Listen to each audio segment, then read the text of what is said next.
Okay, so nice to meet everyone. I'm Jean-Michel Pailhon. I'm working for a financial services company, and I've been working in FinTech environment for the last 15 years, let's say.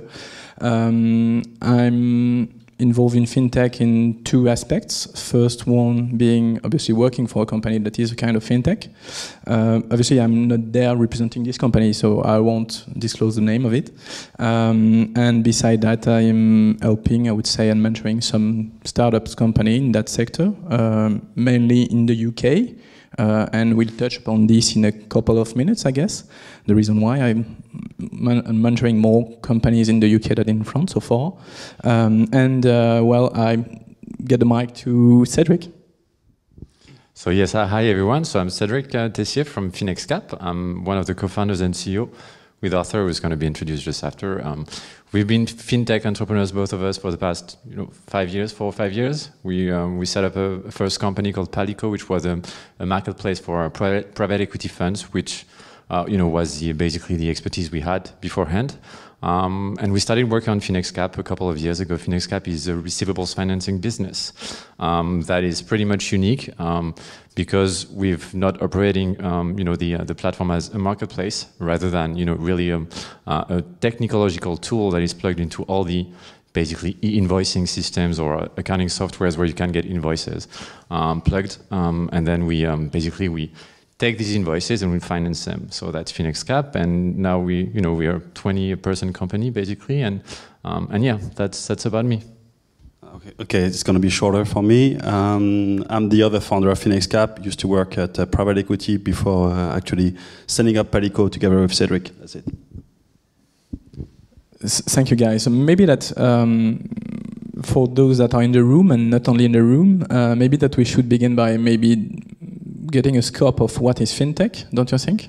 What is FinTech? Because I think it's a pretty wide area. And what's your own definition of FinTech, basically? I'll take this one. You want to take it? Yeah. It's a lot of regulation. It's very cash intensive. But at the end of the day, I think it's a benefit for either on the B2B or B2C, sectors or whatever you're doing. I mean, it's a marathon rather than a sprint. Can be pretty painful, but the reward is like, just hitting the Leviathan, which is the bank, and this is very rewardful when you succeed.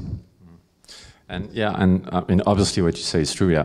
But I think FinTech is also the natural evolution of, basically the banking system, or all the financing system in its sense. Is just the fact that technology now can really change how traditional models were operating for years and decades and centuries.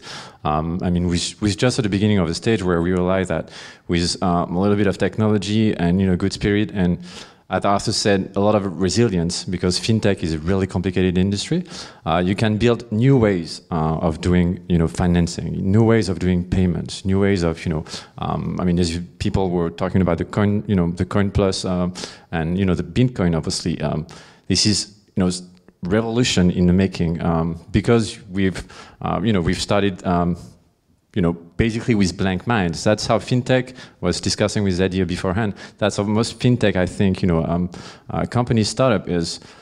You don't know how this industry is working from a traditional perspective. You just start to realize that you need to build something out of the blue, and you don't know the boundaries, you don't know the risks, you don't know how it is done from a traditional perspective. You just think about how it should be done today, how people, our age, 20-year-old people, 30-year-old people, could, have access to financing, or could, see their bank accounts, or could be advised for, financial investments. We have a new way of, using tools, technological tools like the smartphones, like everyone with their iPads and that sort of stuff.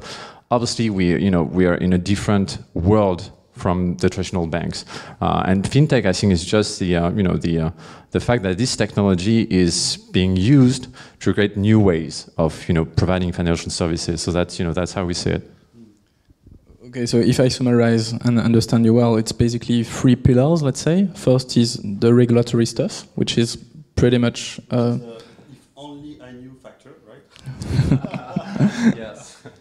Okay, so that's the first one. Then you've got technology, obviously, because in fintech you've got technology, and then you've got probably also new usage, as we say, or new way of accessing to financial services. And then if you mix those three, you get fintech basically. And depending on the sectors that you want to reach and the type of consumer that you want to get access to, it's pretty much this. Thank you very much for this. Maybe that my second question will relate to, because we know each other quite well. You are a startup that is growing quite rapidly those days. You've been you are settled in France. Is France a good country to do some fintech business and to start up a fintech? Well, you know the saying, right? If you actually succeed in France, you can pretty much succeed anywhere else. I would say it's not an easy market per se. It's very, as I said, very regulated. There's a banking monopoly which doesn't play in our favor. But it still means also that it's ripe for disruption, and this is what fintech is all about. And there's also something I'd like to mention, is because we talk a lot about the technology, we talk a lot about the user interface, etc.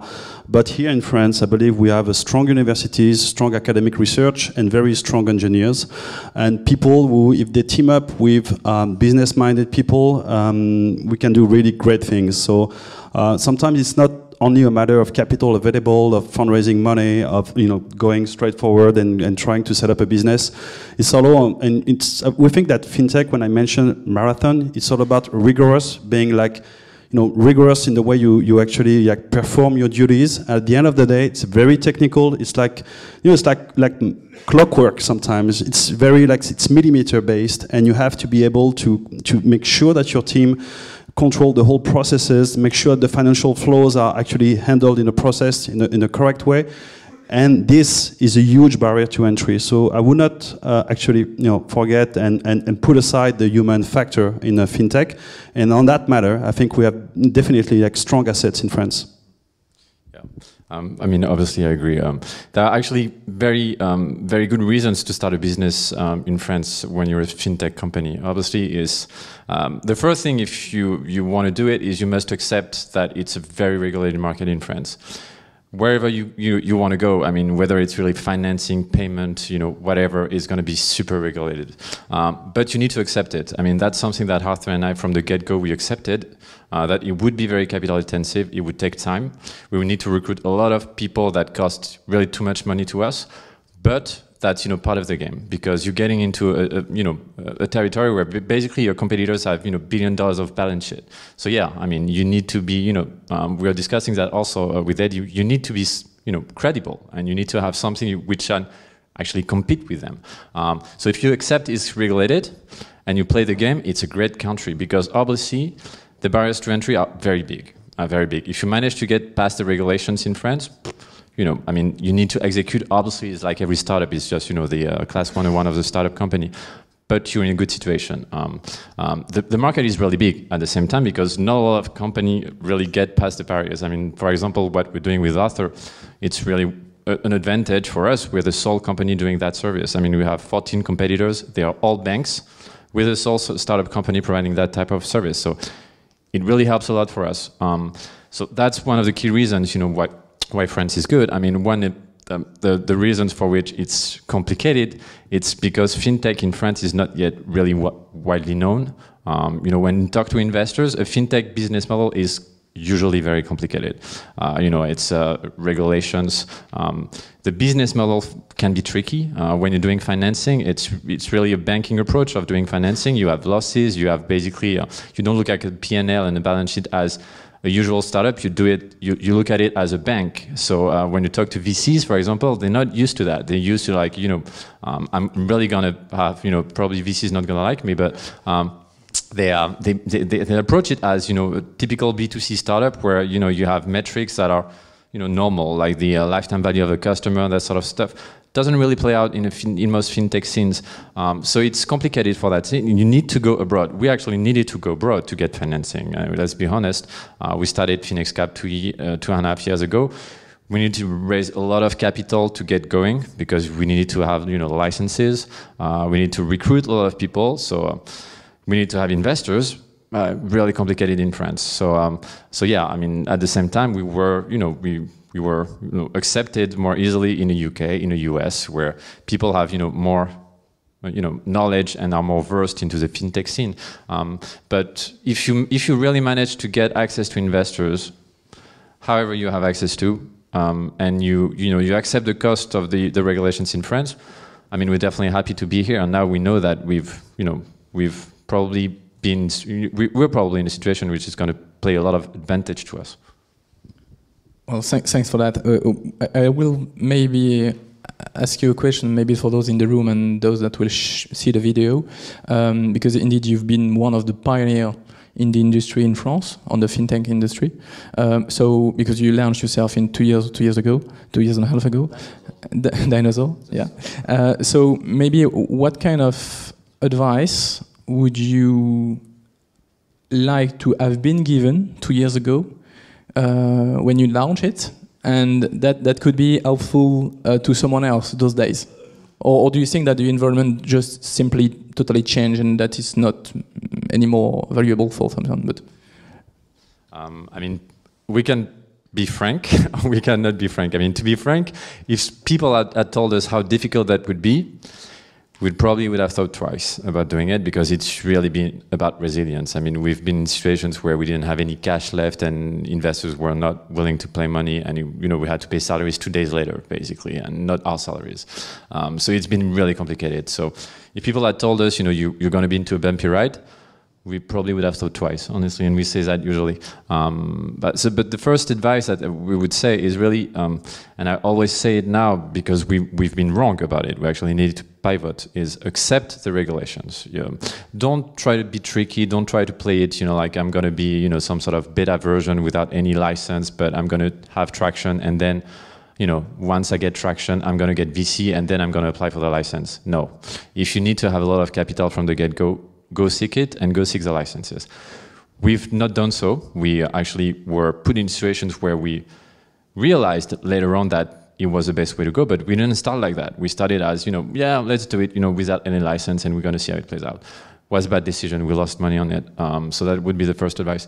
Second advice, be resilient. I mean, it's really about resilience. You're going to have a lot of barriers everywhere, like the regulations, the authorities, the banks. For us, also, probably the biggest barrier is going to be the, big public opinion about why you exist, what you provide, whether you're credible, whether you're going to be lasting, whether, we're financing companies, so whether we're, actually financing companies, whether we're going to be here in 3 months' time, whether, we're actually not, financing fraudulent people, is key. So you need to be very credible, and you're going to have a lot of people that don't know you, that are going to, attack you because you're not a bank, because, you're like 30-year-old guys, and people in your company are working in t-shirts. Yeah, just be resilient with that, and accept it's going to be a long ride. You're probably not going to launch in 6 months' time. It's going to, it's not going to be a social network. So that really the biggest advice would be that from my perspective. That was a good perspective, even though I'm more turning 40 than 30. It's going to be a little bit shorter. I will say resilience is the key. Don't underestimate the fact that you always have to convince people all day long, whether it's actual bankers, your competitors, the regulators. You have to convince them not only that you're credible, but that what you're doing is a step forward in the market. So that's the first thing. And the second thing, as I mentioned a little bit earlier, always go for the A team, right? Always go for good employees. Not all profiles fit the fintech. Fintech, at the end of the day, you have to be very precise. You have to handle your processes. And if you got to get in front of a regulatory body, if you have to get in front of investors, know your numbers and be prepared, and the whole team has to be prepared. And so it's very, very difficult to find the right guys at the right timing and people who are actually motivated to work in the fintech and who knows that it might not be as sexy at the end of the day as the social network or whatever, but the reward can be really great if you manage to get whatever. It's B2B, for example. For us, it's a matter of providing working capital for SMEs. When banks don't actually go and using the technological means to go there. And if you, at the end of the day, there is a guy who can have working capital which he was supposed to have, but it's true that the distribution market or the banks don't go there and the guy is not finding any right solution and that you provide the right solution. We think it's a real added value service. I mean, it's not a social network. We're talking about something real, something useful. That's why you're doing it. So you can hire people in the fintech and telling them it's a huge mountain to climb, but at the end of the day, it's really rewarding. So be resilient, get strong people with you, and be prepared for a bumpy ride. Well, thanks for being frank on that. Maybe similar type of question. Would you, what type of support, apart from financing, would you have liked to receive initially? Do you think any type of things that are that were not existing at the time or that not yet existing in France to develop something? We are there with Eddie and for NewFinance, and we know pretty much that the London environment in fintech is probably the most active in the world. Let's say that with lots of incubators, lots of stuff. No, but yeah. So what type of, if you have to draw a list with maybe the three main stuff or organization or support that you would have liked to receive or you would like today to get, what would it be for fintech development, yourself and as a whole the sector in France? Well, it's going to be pretty straightforward, but Cédric already mentioned Scam. I think first of all is getting a VC environment and financial environment where people actually understand what you're doing and that fintech is really capital intensive and that you cannot just be an investor, work in B2C, work in social networks again and think, oh, fintech is hot these days, I'm gonna turn into fintech, and realize that once you open the deck, it's really complicated, because yes, it's complicated. So that would be the first thing. And second thing would be, as usual, get a little bit more support from the regulatory body, constructive review. But in that respect, I must say that the latest developments have been pretty positive. Will that be enough to actually, to jump over the gap which has been created with London? We don't know. But we shouldn't be lagging too much behind. And next initiatives should actually provide so much support for credible industry. I mean, what is really important is we need to get a sustainable and credible industry. So we have to make a filter in between the credible project that needs some support and the ones where actually people want just to enter this industry because they think it's hot. So that's about it. Yeah, I mean, this is all this game. So yeah, I mean, you made the point. Couple of things, I mean, that that relate to what Arthur just said. From a regulatory perspective, yeah, we would really much have liked to be recognized as a market player in the financing scene. And in France, you need to be a bank to be recognized as so. You have to realize, for example, that in France there is basically a credit score attached to each company that is provided by the French state bank, the Banque de France. Only banks have access to that, and that score is incredibly valuable. Now you have the crowdfunding people, I mean, or companies that have access to it. We're an asset management company. We're licensed by the Financial Markets Authority, or about to be licensed for that. We don't have access to it. So there is, basically a lack of competition. It's not the right competition in France when you provide financing to companies. We're allowed to provide financing because we buy receivables, but we're not allowed to have the same access to data as banks and crowdfunding companies, which honestly is not fair. But at the end of the day, from the get-go, honestly, we've just realized with Arthur that we wouldn't be in a position where we could rely on the authorities. So we played, the cards we had, we played the game, and we're going to still, keep be playing that. But yeah, would have been, incredible to be recognized as a market player, in the financing scene. And yeah, I mean, the financial aspects are obvious, when you want to raise, capital here as a fintech company. It's complicated, but people, I think it's changing, and it's for the good, because, the London scene is probably, going to play a mirror on us, thanks to obviously all the financing that is happening there, would have been, good for us as well.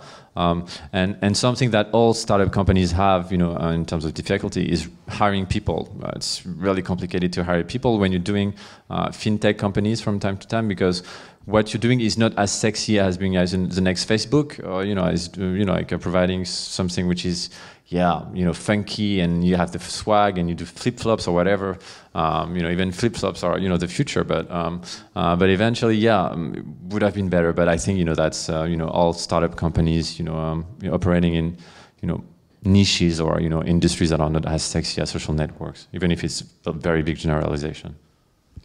Thanks so much for that. Eddie, do you want to maybe that we pass the mic to the? Yeah, if anyone has any questions. You've been talking a lot about the bank industry in the fintechs. What about the insurance industry?